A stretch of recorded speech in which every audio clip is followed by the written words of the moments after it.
352장 같이 보겠습니다.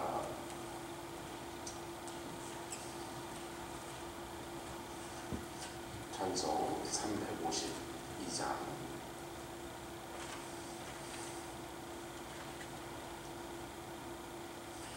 내 임금 예수 내 주여, 이 죄인이 주님 앞에 한없는 은혜 받고서 내 생명 모두 드리오니 그 풍성하신 은총을 주 내게 내려 주소서. 내 임금 예수 내 주여, 내 허물은 덮으시고 주 십자가에 흘리신 그 피를 믿는 마음을 보사 내 중한 죄를 사하여 참 평안 맘 주소서. 내 임금 예수 내 주여, 주의 주은혜에 감격하여 한없는 감사 찬송을 내 주님 앞에 드리오며 내 마음과 정성 다하여 늘 기뻐하며 살리라. 내 임금 예수 내 주여, 이 마음과 이 천한 못 그 보배 피로 값주고 주 진이 사신 몸이 오니 나 이제 살아 죽으나 주 뜻만 따라 살리라. 아멘. 기도하겠습니다. 주님, 우리의 왕이 되시고 주가 되시며 또 우리 앞서 걸어가신 스승이요 또 목자 되신 주님 찬양합니다.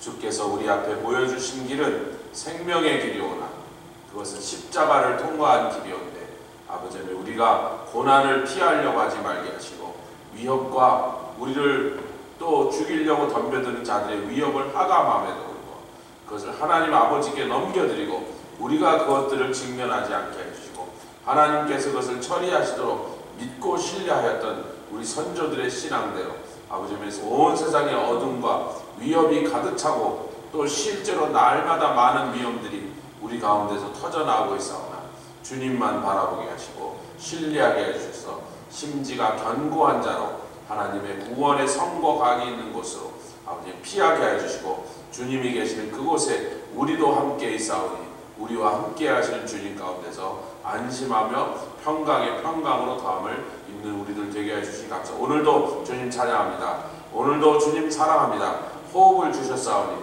주님을 영광 돌리며 온 세상에 증거하는 일에 우리의 모두를 사용하여 주시옵소서. 감사드리며 예수 그리스도의 귀하심으로 기도드렸사옵나이다.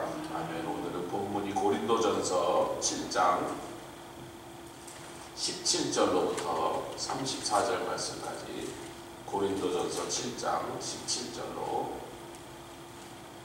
본문이 좀 길지만 다 읽도록 하겠습니다. 고린도전서 7장 17절로 34절까지 다 찾으셔서 한 절씩 교독하겠습니다. 오직 주께서 각 사람에게 나눠주신 대로 하나님이 각 사람을 부르신 그대로 행하라. 내가 모든 교회에서 이와 같이 명하노라. 할례자로 부르심을 받은 자가 있느냐? 무할례자가 되지 말며 무할례자로 부르심을 받은 자가 있느냐? 할례를 받지 말라. 할례 받는 것도 아무것도 아니요 할례 받지 아니하는 것도 아무것도 아니로되 오직 하나님의 계명을 지킬 따름이니라. 각 사람이 부르심을 받은 그 부르심 그대로 지내라.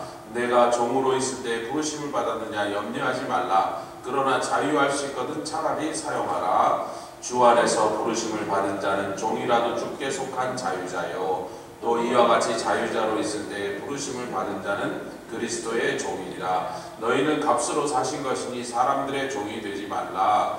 형제들아 각각 부르심을 받은 그대로 하나님과 함께 거하라. 처녀에 대하여는 내가 주께 받은 계명이 없으되 주의 자비하심을 받아서 충성된 자가 되어 의견을 구하노니 내 생각에는 이것이 좋으니 곧 임박한 환난을 인하여 사람이 그냥 지내는 것이 좋으니라. 내가 아내에게 매였느냐 노이기를 구하지 말며 아내에게서 노였느냐 아내를 구하지 말라.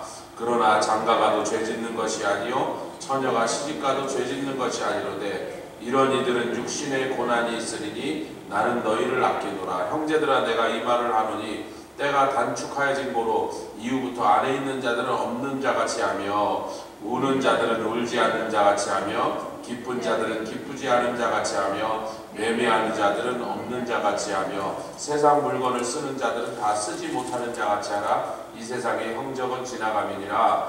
너희가 염려 없기를 원하노라. 장가가지 않은 자는 주의 일을 염려하여 어찌하여야 주를 기쁘시게 할꼬 하되 장가간 자는 세상 일을 염려하여 어찌하여 아내를 기쁘게 할꼬 하여 마음이 나뉘며 34절 시집가지 않은 자와 처녀는 주의 일을 염려하여 몸과 영을 다 거룩하게 하려 하되 시집간 자는 세상 일을 염려하여 어찌하여 남편을 기쁘게 할꼬 하느니라. 아멘. 사도 바울이 결혼을 하지 않은 사람입니다. 시집가지 않은 처녀에 대해서 자꾸 누가 물은 거예요. 고린도 교회 사람들이. 우리 딸이 시집 안 갈 때 뭐라고 할까요? 또 결혼한 사람들이 자기 남편이 특별히 믿지 않는 남편, 믿지 않는 배우자랑 살면서 거기서 막 그 신앙적인 갈등이 일어나는 것에 대해서 여러 번 그런 상황에 대한 그 질문을 받으니까 사도 바울이 고린도 교회를 향한 편지에 아주 중요한 여러 가지 문제들을 다루면서 이것도 다루어줘야겠다 생각하고 적었습니다. 그러나 사도 바울이 밝히긴 내가 결혼하지 않은 사람으로서 시집 가느냐 마느냐에 대해서 솔직히 주께 직접 받은 건 없으니 내가 뭐 이 문제에 대해서는 그렇게 입장이 클리어하진 않으나 내가 하나님의 말씀을 맡아서 충성되게 가르친 사람으로 살다 보니 그 말씀을 늘 가르치던 충성된 자의 그 경험과 그 직분으로부터 나오는 이해를 가지고 그냥 요 정도로 권하니 너무 절대적으로 받지 말아야 돼 딱 밝힙니다. 옛날에 최창희 선교사 한 분이 오셨더니 여기서 설교를 하는데 제가 통역을 하니까 바로 옆에서 통역하고 있는데 단상에서 설교하다 말고 갑자기 이렇게 가서 얘기하면요. 왜 저러나 처음에 그랬더니 몇 번 그러더니 밝히는가. 내가 여기서 얘기하는 건 성경에 나온 그대로 얘기한 거고 여기서 이렇게 인간 최창희 목사가 여러분에게 권하는 겁니다. 그래서 저건 참 좋은 습관이다. 저도 참 저건 듣는 사람한테 확실히 밝혀주는 게 좋다. 할렐루야. 그러나 여러분 이쪽에 가서 얘기할 때도 그분의 말을 경청할 필요가 있는 것이 이분이 목사로서 또 선교사로서 많은 성도들을 대하면서 그들의 각 문제에 대해서 기도하고 또 지혜롭게 그들에게 권면했던 일들을 종합적으로 우리에게 해주는 말이니까. 오늘 이 말씀에는 이제 할례에 대한 얘기도 나누고 결혼에 대한 얘기도 나오고 심지어는 뭐 갈라지자고 하면 갈라져라 그러니까 뭐 이혼해라 뭐 이렇게 들리는 거죠. 여러분 너무 이렇게 단순하게 들으면 오늘 말씀이 근데 왜 유대인들에게는 할례냐 무할례냐는요 죽고 사는 문제였습니다. 근데 마치 뭐가 그렇게 중요한데 여러분 할례냐 무할례자가 그 문제 갖고 유대인들은 서로 정말 죽을 만큼 생사를 걸 만큼 싸우는 문제인데 그게 문제가 아니다라고 말하면 어떻게 보면 사회적 혼란을 가진 무책임한 그런, 오히려 싸움을 조장하는 것 같은 상황이 될 수 있는데, 진짜 핵심 어디 있다? 그 뒤에 있습니다. 같이 보겠습니다. 7장에 18절 19절 시작. 할례자로 부르심을 받은 자가 있느냐? 무할례자가 되지 마라. 당신이 유대인이라 할례자로 부르심을 받아서 할례를 받았으면 굳이 그 할례를 또 없애겠다고 난리를 치지 마라.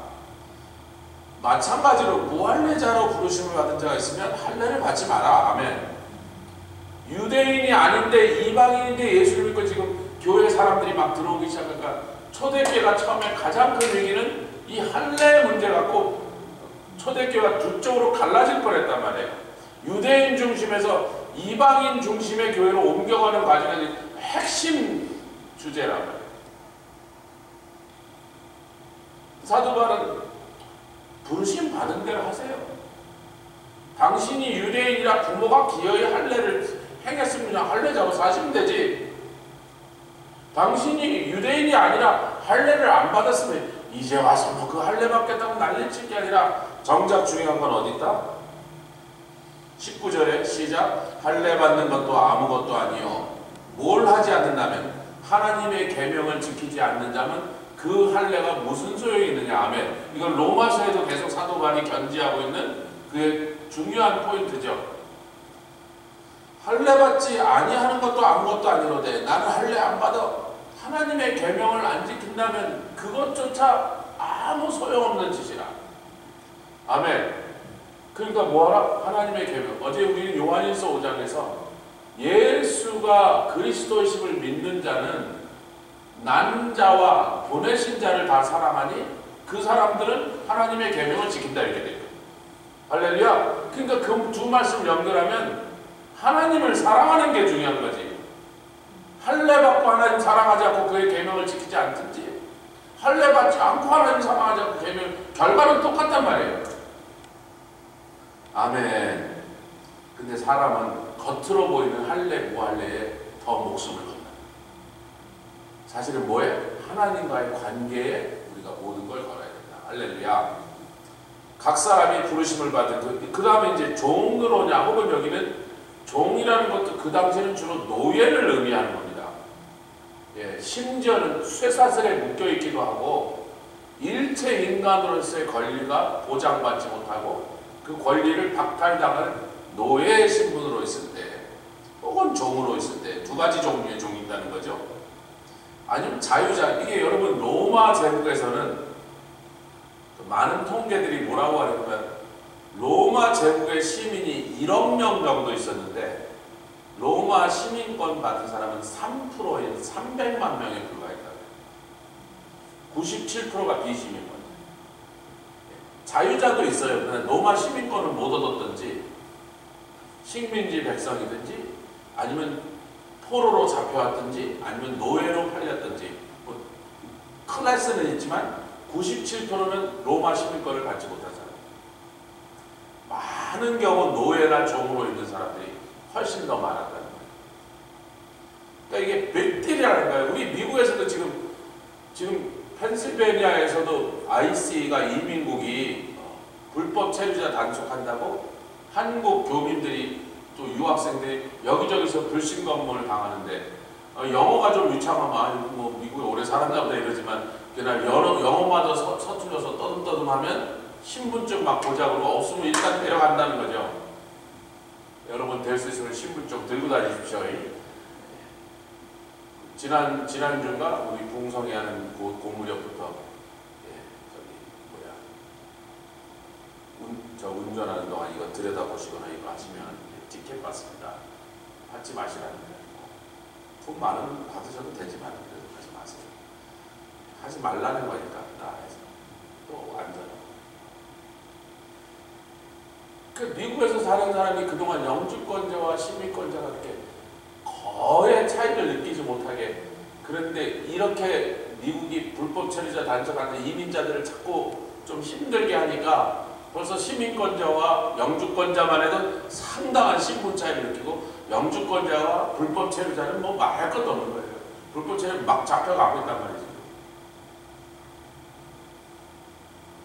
근데 사도 바울이 이 사회적으로 이렇게 중요한 이슈인데 얼마나 노예나 종으로 살고 있는 사람이 자유자로 노임을 받고 싶겠어요. 그리고 그 사람들이 더 원하는 것은 그왕이면 로마 시민권자까지 됐으면 좋겠다 이러고 있는데 사도 바울이 뭐 그래? 야, big deal. 21절 읽겠습니다. 시작. 내가 종으로 있을 때 부르심을 받은 자 염려하지 말라. 그러나 자유할 수 있거든 차라리 사용하라. 그래요.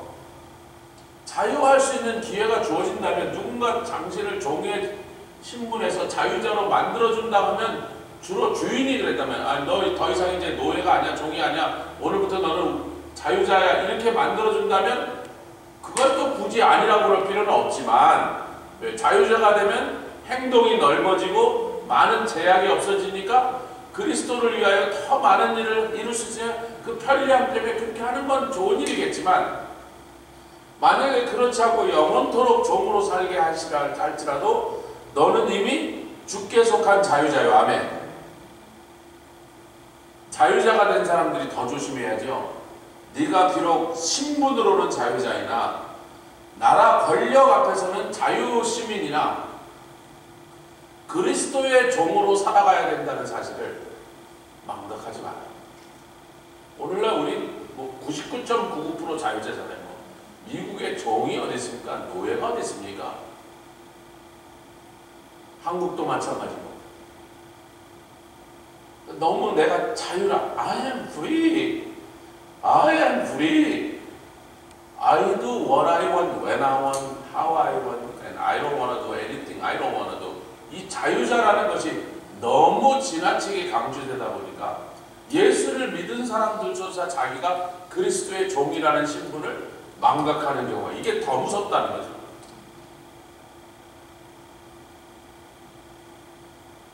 제가 이 침례를 위하여 이제 만났는데 저는 우리 교회 안 다니던 친구니까 제가 오래 겪은 사람 같은 거서 그 사람의 영적 선생님을 잘 아는데 거의 모르는 사람이니까 제가 질문을 할 수밖에 없는 거예요. 네가 예수를 믿었느냐? 언제 믿었느냐? 어떻게 믿었느냐? 뭐 열매가 뭐냐? 이렇게 하나하나 따지고 들어갔는데 이제 하나 자기가 제가 묻는 말마다 대답을 했어야 됐어요.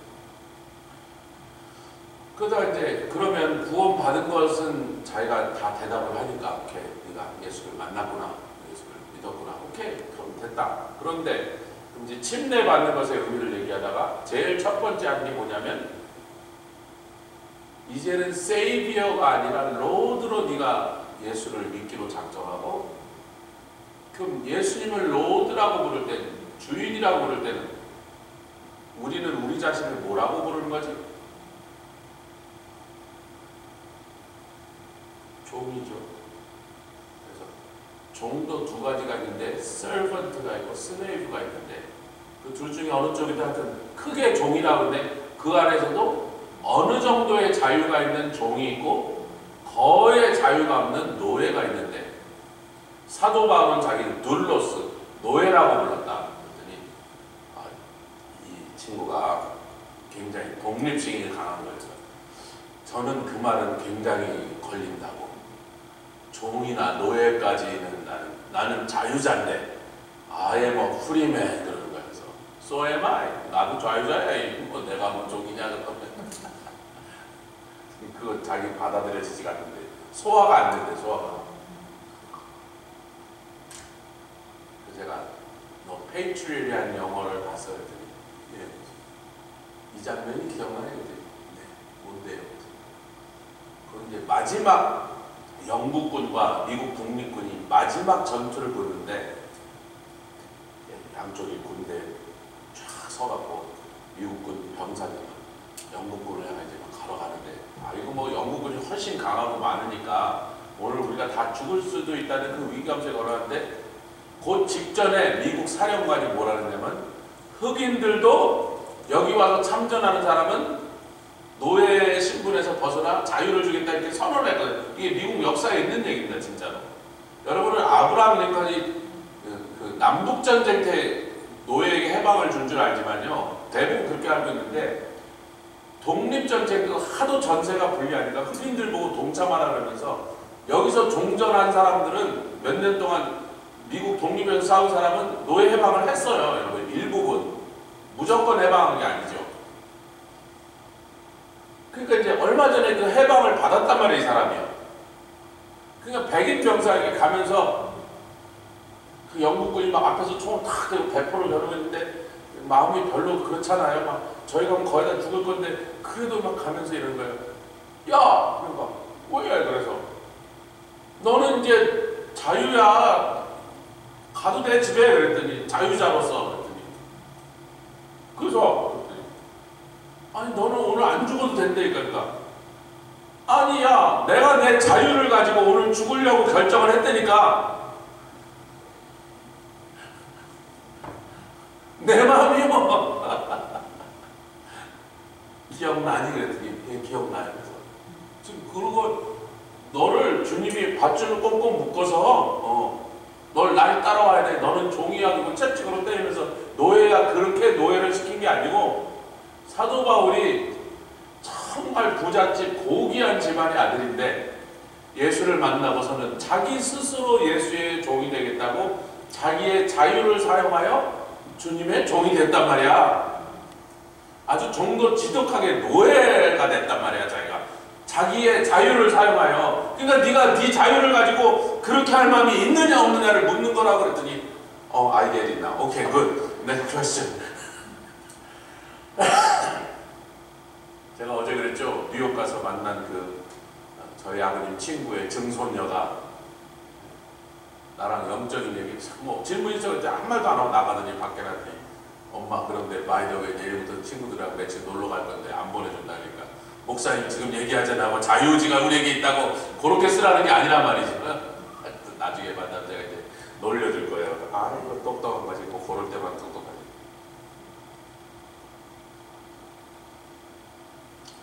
25절부터 처녀나 결혼했던 여인이나 남편에게 뭐라 그래요? 내가 주께 받은 계명은 없으나 주의 자비하심을 받아 충성돼 하나님의 은혜를 많이 경험한 사람으로 또 교회에서 사도로서 요즘은 지금 목사 같은 거죠. 네, 열심히 충성되게 섬기면서 얻은 많은 결론들을 가지고 당신들에게 지금 권하니 왜? 당신들이 이것에 대해서 나의 의견을 물었으니 내가 대답합니다. 그런 거예요. 네, 아멘입니다.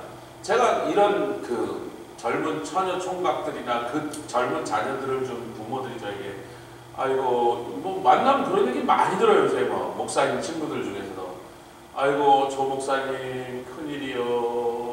우리 애가 뭐 도대체 남자를 안 만나. 우리 애가 도대체 연애를 안 해. 부인감을 안 만나. 그래서 아니, 나한테 그런 얘기 하지 마요. 우리도 자식이 되신데 한 놈도 그런 거 안 하니까 내가 나도 뭐 내 중이 쥐머리도 못 갖고 있는데 나보고 그 얘기를 하면 어쩌라는 거예요. 그러면 아유 그래도요 목사님 기도 좀 해주세요. 아니 기도를 하지만 뭐 도움은 못 줘라. 아니 내 새끼도 뭐 지금 그렇게 못 만들고 있는데 뭐 남을 뭐 어쩌라고. 좋아라. 아직도 연애할 마음이 없니? 너 고추 달린 놈들 돌보는 걸 많이 하다 보니까 남자가 다 어린애로 보이는 거예요. 관심이 없대. 이번에 덕 이서대 목사님 이상하게 어떤 얘기를 좀 하셔가지고 약간 예언적인 거 몰라. 저는 제대로 안 들었는데 막 방에 들었더니 분위기가 이상해서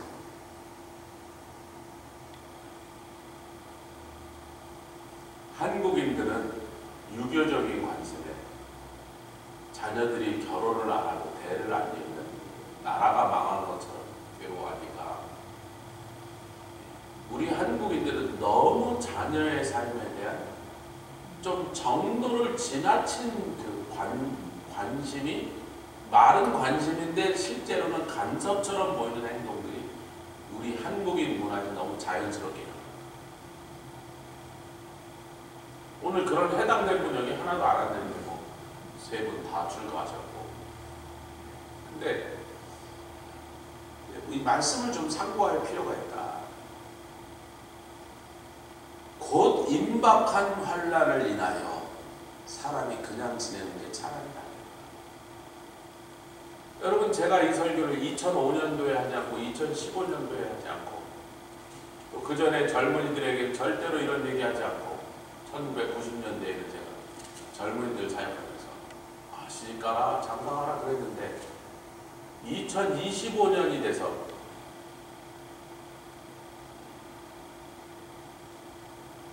미국이 이번 주말에 이란의 가장 큰 핵시설을 공습을 하면 그 다음에 3차 대전도 일어날 수 있는 핵전쟁이 시작되는 거라고 나오고 있는 거예요. 포로도라고 하는 이란의 가장 큰 핵시설을 이스라엘이 이번 주말에 우린 때릴 거다. 그래서 미국이 와서 함께 때려주든지 미국이 안 때려주든지 우린 때릴 거다 지금. 근데 모든 전문가들이 그 포르도를 때리는 순간에 이란 핵전쟁 시작한다. 만약에 그동안 폭탄을 만들어서 그 쓴다. 지금 이렇게 보고 있는 거예요. 그 미국도 그건 좀 그렇잖아. 거시기 하잖아요. 미국 본토까지 날릴 미사일을 가지고 있다니까 이란이요. 그러니까 진짜 핵탄두가 미국까지 날아오는 수가 있기 때문에 미국이 그건 좀 이스라엘 어떻게든지 외교로 좀 풀어보자니까 이스라엘 네탄야후는 그딴 거 듣는 사람이 네탄야후가 누군지를 여러분이 아시면 엔테베 공항 우간다에서 이스라엘 비행기 납치돼서 포로로 잡혀있는 그 인질들 100몇십 명을 구하려고 들었던 특공대 50명의 대장이 네탄야후의 친형입니다 여러분. 그 사람이 전부 다 대표직을 자기 부하들 다 대표할 때 혼자 총에 맞아 죽은 사람이에요. 그걸 네탄야후 요만한 꼬마 때 그것을 본 사람입니다. 그 피가 흐르는 집안이에요. 여러분. 그 형들이 여러 명 그 부대에 있었어요.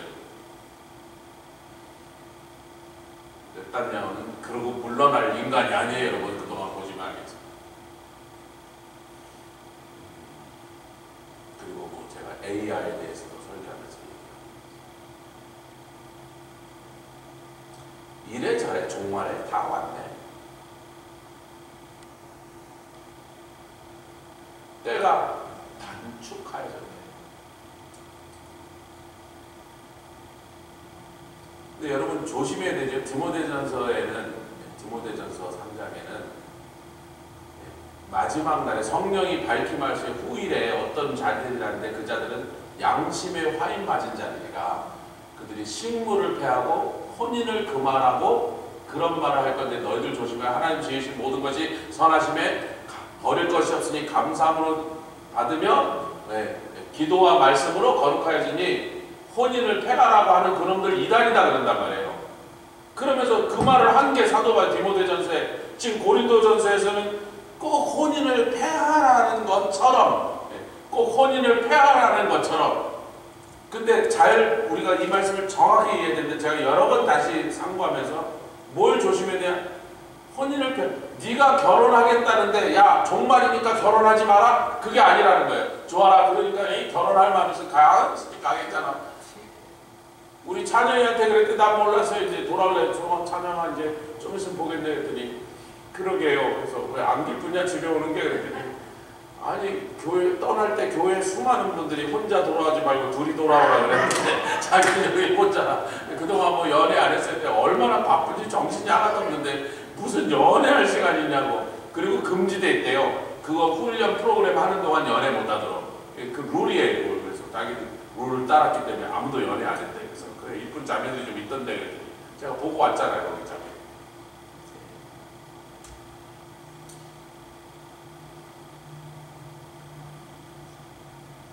지금 그러니까 할례를 받지 마라, 하지 마라, 종의 신분을 해결하라, 그냥 놔둬라, 이게 핵심 포인트가 아니고, 마찬가지로 시집을 가라, 가지 마라가 핵심 포인트가 아니고, 지금도 사랑에 빠져서 우리 주녀자매 제가 처음에 둘이 연애를 시작할 때부터 앉아라. 니네 본이 연애하고 있네. 그랬더니 아니 그냥 가볍게 만나고 웃기는 소리 하지 마. 가볍게 만난다는 게 연애하는 거지. 자 그럼 연애해봐라. 그래 몇 달 사귀어봐. 한 6개월 지나서 본이 계속 사귀는 거니까 그럼 이제 목사가 너희들 결혼할 건지 말 건지 얘기해야지. 그게 3년 전 얘기인데 대충 얘기해봤어. 그래, 결혼을 하든지 헤어지든지 너희들의 문제인데 결혼을 하는 쪽으로 간다면 그때부터 교회의 문제다. 너희들 둘만의 문제. 집안의 문제고 교회 문제니까. 그래서 이제 한 2년 전부터 그 얘기를 하다가 자, 이제 결혼식을 교회에서 할래? 어디 예식장에서 뭐 그거 뭐 괜찮은데 주례는 어떻게 하지? 아예 당연히 목사님이 그래 알았어. 한참 진행하다 갑자기 영국 가는 것 때문에 할 수 없이 그런 걸 못하고서 그냥 가서 카운티 오피스에 가서 판사 앞에서 결혼 그냥 증서만 만들고 갔지 않습니까? 제가 그래서 웨딩드레스 못 입겠네. 애가 생기니까. 제가 저기 웨딩드레스를 보여줘서 하나 일부러 꺼내갖고 봐라 이 웨딩드레스.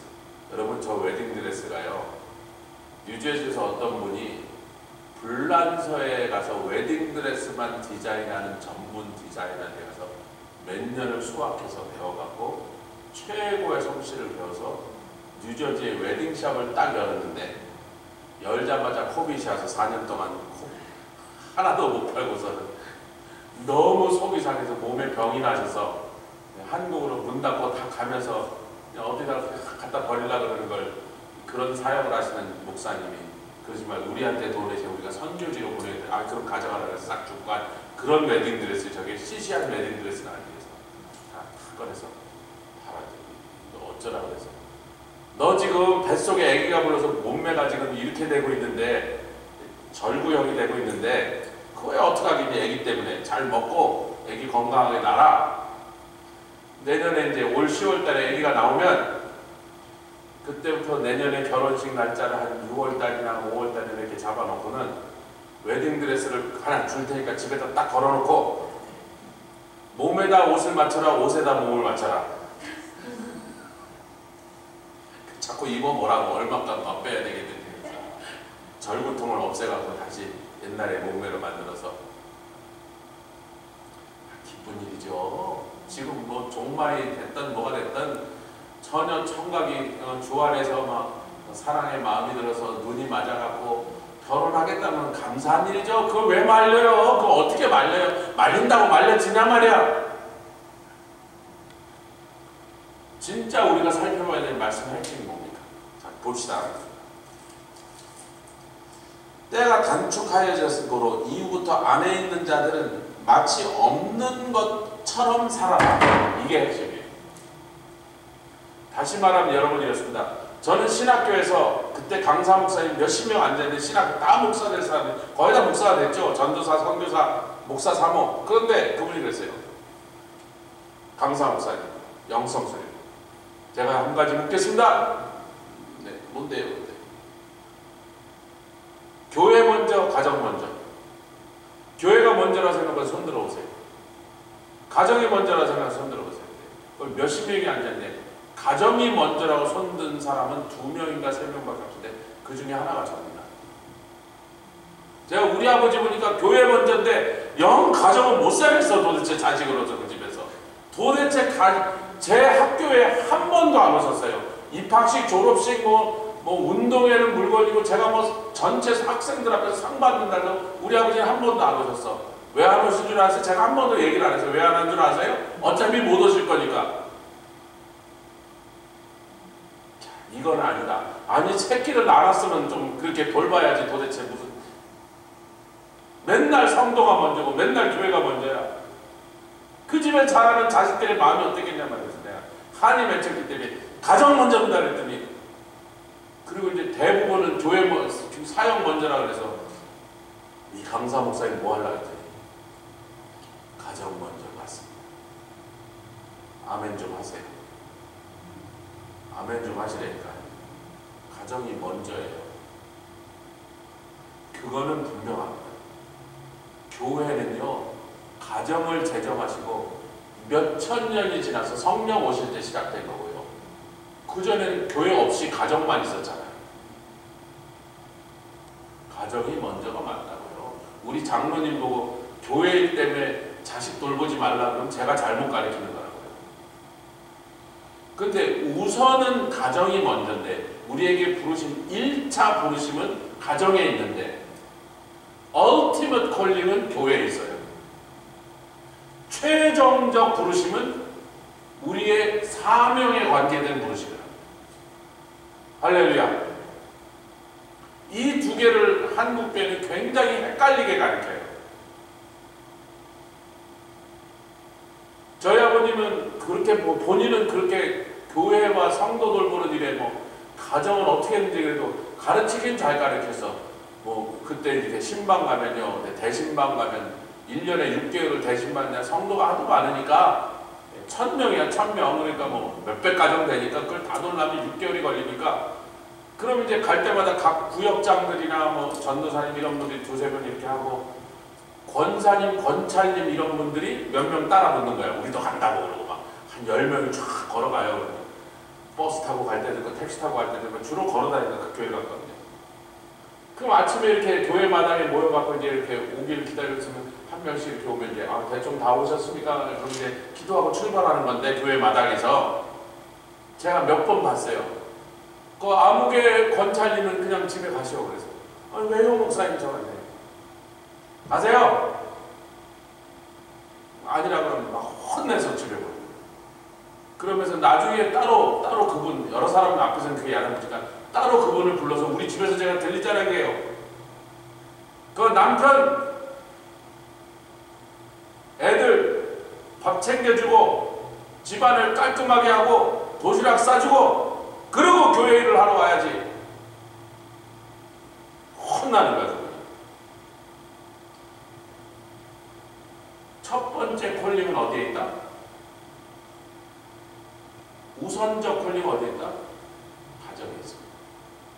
자기 집은 자기가 돌봐야 돼. 자기 생tum 자기가 돌봐야 돼. 그러나 최종적 콜링은 어디에 있습니까? 주님의 우리를 향하신 사명적 부르심입니다.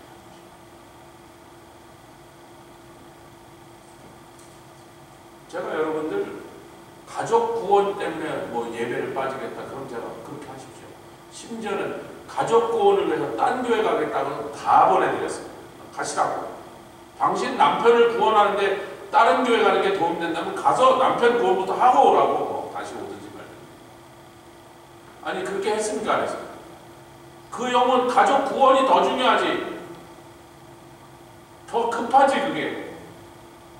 교회를 실컷하고 다니다가 그렇잖아. 목사가 교회에 실컷하다가 자기 식구들마저 지옥 보내면 그게 뭐하는 일이 되겠어요 여러분. 세상에 누가 그걸 보면서 야 나도 저런 예수 믿고 싶겠다 그냥. 아멘. 이유는 이제 설명은 다 됐으니까 자 같이 말씀 읽고 이 말씀으로 정리하면 되겠습니다. 30절 시작. 우는 자들은 울지 않는 자같이 하라. 기쁜 자들은 기쁘지 않은 자같이 하라. 세 번째, 매매하는 자들은 매매가 없는 것 같이 하라. 그러니까 자기 감정에 북받쳐갖고 자기 감정이 제일 중요하고 자기 감정만이 제일 소중한 일이라고 날 슬픈 일이 있어도 너무 그 슬픔에 매달리지 말고 기쁜 일이 있어도 그 기쁨에 빠져서 기쁜 일을 우상으로 섬기지 말고. 아멘. 매매하는 건 뭐예요? 돈 버는 일이잖아요. 돈 버는 사업 때문에 하나님의 일을 뒷전으로 밀려나게 하지 말고. 오늘날에 얼마나 많은 사업가들이 그런 잘못을 범하겠습니까? 자기 비즈니스가 제일 중요하대. No, God's business. 우리는 성경에 요셉의 환난을 기억하지 않는 이 나쁜 놈들. 이사야서 5장 12절에는 뭐라 그랬습니까? 하나님의 일에는 지네들은 밴드 불러다가 파티하고 포도주와 잔치를 벌이면서 주의 일에는 관심이 없는 자들 하나님이 반드시 멸망시키시고. 요즘 그리스도인들이 제가 볼 때 이 마지막 때에 비추어 볼 때 아니 마지막 때가 아니더라도 너무 자기 일에만 다 모든 걸 걸고 하나님의 일은 그냥 남는 짜투리 시간에 짜투리 돈으로 그거는 그냥 꼽살이 낀 거야. 그건 깍두기야 깍두기. 하나님의 일은 그냥 여기다 걸고 다니는 십자가 목걸이 같은 거 장식이야 장식.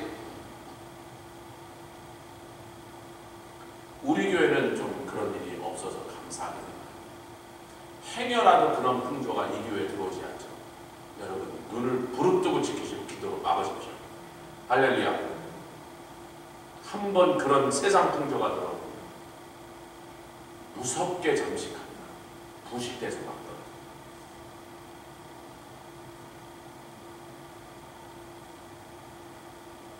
장로님 가끔 안타까워서 그런 얘기를 하실 때가 있어요. 100% 동감합니다. 이런 것들은 쇠를 녹여버리는 소금물 같아요. 전부 자기 감정, 자기 비즈니스, 자기 것이 전부 다 중심에 다 있어갖고 하나님의 일들은 그냥 뭐 슬렁슬렁 시간 나면 하고 돈 남으면 좀 드리고. 31절 읽겠습니다. 시작. 세상 물건을 쓰는 자들은 다 쓰지 못하는 자 같이 하라. 이 세상의 형적은 지나가 버리면 끝이니라. 별거 아니니라. 지나가는 건데 뭘 어쩌겠다고. 너희가 염려 없기를 원하노라. 그러면 이제 시집가고 장가가는 얘기를 다시 꺼냈습니다. 같이 읽겠습니다. 32절 시작. 너희가 염려 없기를 원하노라. 어떻게 하면 염려가 생긴다고? 장가가면 염려가 생긴다고. 시집가면 염려가 생긴다고. 왜? 주의 일을 염려하여 어찌하여 주를 기쁘시게 할꼬. 장가가지 않은 사람은 주를 기쁘시게 할꼬. 주의 일이 어떻게 될까 염려하고 거기다가 시간을 쏟고 거기다가 마음을 쏟는 데 비하여 33절 장가간 자는 세상 일을 염려하여 주의 일을 염려하지 않고 세상 일을 염려하여 어찌하여 주를 기쁘시게 할 거 아니라 아내를 기쁘게 할 거 하고 마음이 나뉘었다 이랬어요. 시집가지 않고 처녀는 주의 일을 염려하여 몸과 영을 다 거룩하게 하는데 할렐루야. 그럼 시집간 자는 장가간 자는 저와 여러분 대부분은 그럼 우리는 몸과 영을 더럽게 하라는 거예요. 몸과 영을 거룩하게 하는 일에 결혼하지 않은 사람만큼 우리도 똑같이 그것을 중요하게 되고 그렇게 애쓰고 그렇게 싸워야 되는데